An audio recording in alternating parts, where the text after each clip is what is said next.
Hi today Telangana Karimnagar. ఒక భూమి విషయంలో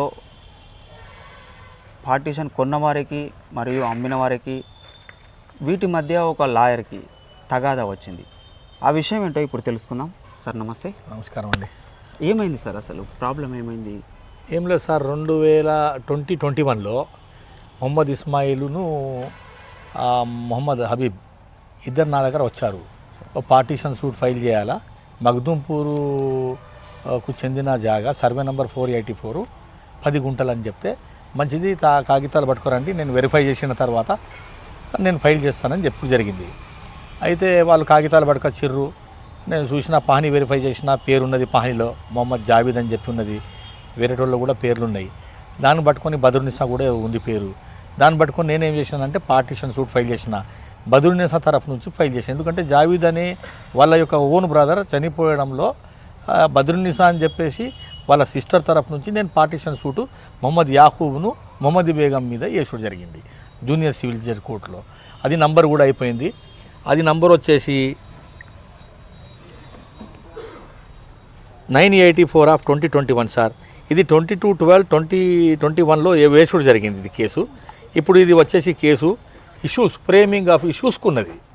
ఓకే, అంటే మనకు కోర్టులో సిపిసిలో ఒకటి ఇది స్టెప్ ఉంటుంది.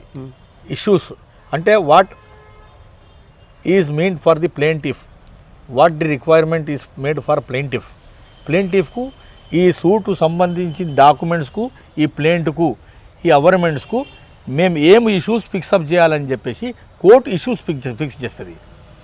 అది ఇష్యూస్ అంటే whether the plaintiff is entitled. అంటే ఇప్పుడు జరిగిన దాని గురించి చెప్పండి. ఇక్కడ ఏదైతే అయితే అది అట్లనే పెండింగ్లో ఉన్నది suit, civil suit is pending for issues, framing of issues. అది అయిపోయిన తర్వాత ఏమైపోయిందంటే మళ్ళీ కొన్ని నెలల తర్వాత ఈ హబీబును మళ్ళీ ఈ ఇస్మాయిల్ ఒక కొనుగోలుదారుకు పట్టుకొచ్చిండు. ఆయన పేరు వచ్చేసి మొహమ్మద్ రఫీవుద్దీన్. కస్టమర్ తీసుకొచ్చారు during the pendency of the suit పట్టుకొచ్చిర్రు. ఆయన పేరు వచ్చేసి Mohammed Rafiuddin. He is from Gunturupalle. వాళ్ళు ఆల్రెడీ బయట మాట్లాడుకున్నారు వీళ్ళిద్దరు, అగ్రిమెంట్ కూడా అయిపోయింది, డబ్బులు కూడా ఇచ్చు జరిగింది. కానీ నా దగ్గర వచ్చేసి మొహమ్మద్ రఫీవుద్దీన్ నాకు వకాలతనామా సంతకం పెట్టి ఏమైనా షాప్ ఉందా అక్కడ అన్నది తెలియదండి. ఆయన గురించి నాకు ఎలాంటి వివరాలు తెలియదు. ఆయన ఎక్కడోడు గుంటూరుపల్లి అని తెలిసి. అది అయిపోయింది, నా దగ్గర వచ్చిర్రు, వకాలతనామా సంతకం పెట్టిన తర్వాత సార్ ఇది పేపర్ పబ్లికేషన్ వేయండి అంటే నేను పేపర్ పబ్లికేషన్ ఈ ల్యాండ్ ఏ ప్రాబ్లం రేపటికి రాకుండా దీనిపై ఎవరైనా హక్కుదారులు ఉంటే అభ్యంతరాలు ఏమైనా వస్తే అది రిజిస్ట్రేషన్ మాత్రం చేయించుకోరాదు. ఎస్, దానికి నేను పేపర్ పబ్లికేషన్ వేశాను. ఏ సంవత్సరంలో? 2022లో వేశాను. ఎన్నిసార్లు వేశారు? ఒకటేసారి వేస్తాం, వన్స్ అంటే ఒకటేసారి వేయాలా పేపర్ పబ్లికేషన్ కాబట్టేసి అది మనము మా అడ్వకేట్స్ తరఫు నుంచి మనం వేసుడు జరుగుతుంది. It is not from the court. తర్వాత ఏమైందంటే ఆయన అభ్యంతరాలు ఏం రాలేదు, అబ్జెక్షన్స్ ఏం రాలేదు. తర్వాత ఆయన పోయి రిజిస్ట్రేషన్ చేయించుకున్నాడు. ఆయన పేరు మీద ప్రాపర్టీ ట్రాన్స్ఫర్ అయిపోయింది. ఎవరి దగ్గర నుంచి అయిందంటే బదురునిసా దగ్గర నుంచి మొహమ్మద్ ఇస్మాయిల్ కొన్నాడు. బదురునిసా నుంచి మొహమ్మద్ ఇస్మాయిల్ తీసుకున్నాడు. మొహమ్మద్ ఇస్మాయిల్ను ఇంకొక అతను ఇద్దరు తీసుకున్నారు. ఈ యొక్క ప్రాపర్టీ వచ్చేసి ఈ మొహమ్మద్ రఫీవుద్దీన్కు 10 గుంటల జాగా ఈ 484 సర్వే నంబర్లో వాళ్ళు 60 లక్షలకు అమ్ముకున్నారని చెప్పేసి వాళ్ళు చెప్తున్నారు. కానీ మనకు వాస్తవానికి ఆ ఫిగర్ మనకు తెలియదు ఎంత అమ్ముకున్నారు. కానీ మాత్రం నేను పేపర్లో వేసి మాత్రం జరిగింది. నేను పేపర్లో వేసిన తర్వాత అభ్యంతరం రాలేదు, ఆయనే రిజిస్ట్రేషన్ చేసుకున్నాడు. ఆ తర్వాత ముఖపైన పోయిన తర్వాత వేరేటోళ్ళు ఈయన సాఫ్ చేసేటప్పుడు, క్లీనింగ్ చేసేటప్పుడు గ్రావెల్ ఈ మొహమ్మద్ రఫీవుద్దీన్ తీసుకున్నాయనే క్లీనింగ్ చేసేటప్పుడు, లెవెలింగ్ చేసినప్పుడు వేరే ఈ మొహమ్మద్ బేగంను యాహూబు మళ్ళీ వేరే ఇతరులు వచ్చి అక్కడ లొల్లి చేసే వరకు ఈ మ్యాటర్ వచ్చేసి పోలీస్ స్టేషన్ పోయింది. ఓకే, అంటే రూరల్ పోలీస్ స్టేషన్ పోయింది. ఈ జాగా మాది అని చెప్పేసి వాళ్ళు వచ్చేసారు. వాళ్ళు డాక్యుమెంట్ చెక్ చేశారు. వాళ్ళు డాక్యుమెంట్ నేను చెక్ చేయలేదు. ఎందుకంటే అదే ఆల్రెడీ సూట్ నడుస్తుంది. సూటు 2021లో ఫైల్ అయింది. ఈయన 2022లో రిజిస్ట్రేషన్ చేసుకున్నాడు. అయినా కూడా నా క్లయింటు అయిన మొహమ్మద్ రఫీవుద్దీన్ గారికి నేను చెప్పుడు జరిగింది, రఫీవుద్దీన్ గారు సూట్ పెండెన్సీలో ఉన్నప్పుడు మీరు రిజిస్ట్రేషన్ చేసుకుంటే రేపటికి ప్రాబ్లం అవుతుందని కూడా చెప్పిన. ఆల్రెడీ కాంట్రవర్షియల్లో ఉన్నదాన్ని డిస్ట్రిబ్యూట్ అయింది. అయితే ఇది కొనరాదు. ఇప్పుడు ఏమైంది? ఇది కొనరాదు. ఎందుకంటే నేను చెప్పిన తర్వాత కూడా సార్ నా డబ్బులు ఇరికినాయి, నేను 30 లక్షలు ఇచ్చిన 40 లక్షలు ఇచ్చిన అంటే అది మీ ఇష్టం, మీరు మాత్రం కొనరాదు. When the matter is before the honourable court it is this pendency, you cannot purchase the property అని చెప్పిన తర్వాత కూడా నా మాట ఒప్పుకోలేదు. ఆయన ఈ రఫీయుద్దీన్ పోయి రిజిస్ట్రేషన్ చేసుకున్నాడు. అక్కడ సైట్ మీదకి పోయినరు, సాఫ్ చేసే వరకు వీళ్ళిద్దరు వచ్చిర్రు, అక్కడ గొడవ జరిగింది, మ్యాటర్ పొల్యూషన్ పోయింది, పంచాయతీలు జరిగినాయి, సెటిల్మెంట్ ఏం కాలేదు. లాస్ట్కు కంప్లైంట్ ఇచ్చుడు జరిగింది. కంప్లైంట్ ఎవరి మీద ఇచ్చుడు జరిగింది? ఒకటి అమ్మినామే బదురున్నిసా, నెక్స్ట్ బదురున్నిసా దగ్గర కొన్నాయనే మొహమ్మద్ ఇస్మాయిల్, తర్వాత బ్రోకర్ అంటే మీడియేటర్ రఫీ కాదు హబీబుద్దీన్, తర్వాత నేను అడ్వకేటు. నేను నోటీసు పేపర్లో పబ్లికేషన్ ఇచ్చిన దానికి, ఈ సూట్ వేసిన దానికి నా మీద కూడా తప్పుడు నాకు చెప్పిండు సార్, తప్పుదారి చూపెట్టిండు ఈ వకీల్ సాబు అని చెప్పేసి నా మీద కూడా కేసు వేసుడు జరిగింది. అంటే అప్పుడు మీరు తప్పుదారి చూపించారు? నేనేం మా పని ఏంటిది, నాకు డాక్యుమెంట్స్ తీసుకొచ్చి ఇస్తే ఏ అడ్వకేట్ అయినా కూడా మా పని, our rule position of advocate for issuing any legal opinion to any person if he is coming along with the documents. మా పని ఏంటంటే మీరు రిజిస్ట్రేషన్ డాక్యుమెంట్స్ ఇచ్చినట్టే we will go to registration office, SRO Karimnagar, SRO ఏదైనా కూడా అక్కడ పోయి మరి ఈ డాక్యుమెంట్కు ఉందా లేదా, ఈ డాక్యుమెంట్ ఫర్దర్ ఏమైనా ట్రాన్స్ఫర్ ఆఫ్ ప్రాపర్టీ అయిందా లేదా, దీనికి ఈసీ ఉందా లేదా, మా పనికి అంతే. అది ట్రాన్స్ఫర్ ప్రాపర్టీ కాలేదు, ఈసీలో పేరు చూపెట్టింది. ఇవన్నీ తెర మీదకి రావడానికి నిజంగా వాళ్ళది ప్రాపర్టీ ఉందా ఏదైనా అలిగేషన్? చూడండి, డిస్ప్యూట్ అనేది క్రియేషన్ ఆఫ్ డాక్యుమెంట్స్ మీద ఉంటుంది, డిస్ప్యూట్ అనేది ఫ్యామిలీ కూడా ఉంటుంది, ఫ్యామిలీ డిస్ప్యూట్ అని చెప్పేసి లింక్ డాక్యుమెంట్స్. కానీ లింక్ డాక్యుమెంట్స్ అని అంటే అక్కడ మొహమ్మద్ జావీద్ పేరు ఉంది, బద్రున్నిసా పేరు కూడా ఉంది, పహానీలో మొహమ్మద్ యాకూబ్ పేరు కూడా ఉంది, మొహమ్మదీ బేగం కూడా పేరు ఉన్నది, వాళ్ళకు కూడా పాస్ పుస్తకాలు ఉన్నాయి, అన్నీ ఉన్నాయి. కానీ జరిగిన విషయం ఏంటంటే బేసింగ్ ఆన్ ది డాక్యుమెంట్, ఆయన ప్రాపర్టీ కొనడు మొహమ్మద్ రఫీయుద్దీన్.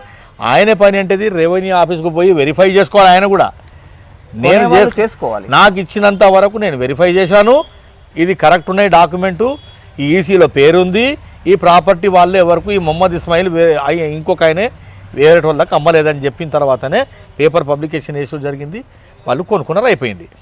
ఇప్పుడు ఈ కేసు క్రిమినల్ కేసుకు సంబంధించింది ఏంటంటే, నేను ఒక అడ్వకేటు, నా కౌన్సిలే మొహమ్మద్ రఫీయుద్దీన్ నా మీద పోయి కంప్లైంట్లో పేరు వేసుడు మాత్రం తప్పు. మీ మీద ఏం వేశారు? ఇప్పుడు నేను వీళ్ళతోని ఈ ముగ్గురితోని కుంభకమయ్యి వీళ్ళతో కమ్యూనికేట్ అయ్యి ఈ ప్లేస్ని మీతో కొనిపించారు అనేసి ఆయన ఉద్దేశం. కానీ వాస్తవానికి అలిగేషన్, కానీ వాస్తవానికి అసొంటిది ఏం లేదు. మా అడ్వకేసీ యాక్ట్ 1967 ప్రకారంగా మేము అసంటి మోసాలు చేయొద్దు. మోసాలు చేస్తే మాత్రం ఎవరు కూడా, నేను చేసినా మీరు చేసినా ఎవరు మోసం చేసినా కానీ అది 80% బయటకు వస్తుంది, 100%, దాని డౌట్ లేదు. కానీ నా మీద తప్పుడు ప్రచారాలు చేసి ఈ తప్పుడు కేసు నా మీద పెట్టి, మీ మీద వచ్చిన అలిగేషన్కి మీరు ఏం చెప్పదలుచుకున్నారు? నా మీద ఎలిగేషన్స్ అంటే వాస్తవానికి I believe in police. The thing actually the police they have investigated my case properly. whatever the section of law has been the police have made in that FIR 279 of 2022, it is perfectly correct.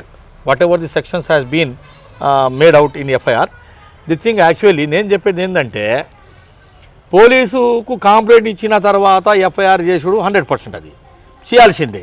That is the primary basic thing. FIR అయిన తర్వాతనే investigation జరుగుతుంది, interrogation, ఇక తర్వాత విషయాలు steps జరుగుతూనే ఉంటాయి. నాకు police station నుంచి ఫోన్ వచ్చింది, వకీల్ సాబ్ మీ మీద కేసు రిజిస్టర్ అయింది,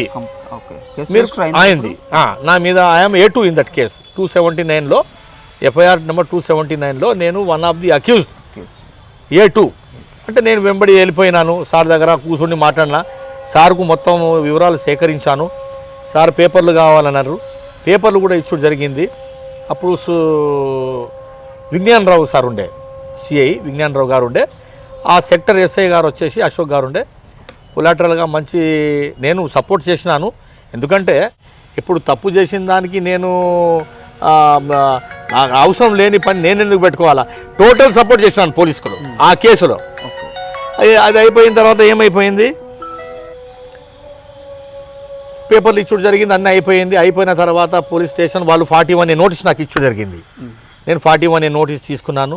తీసుకున్న తర్వాత ఏమైపోయిందంటే నేను ఒక అడ్వకేట్ అయ్యి నా దగ్గర ఎవరు కూడా వచ్చినా కూడా మేము వకాలత్ మీద సంతకం పెట్టించుకొని నోటీసులు గాను కేసులు కానీ వేసుడు జరుగుతుంది. కానీ ఈ తప్పుడు కేసు నా మీద మోపు చేసిన ఈ రఫీయుద్దీన్ చాలా పొరపాటు చేసిండు.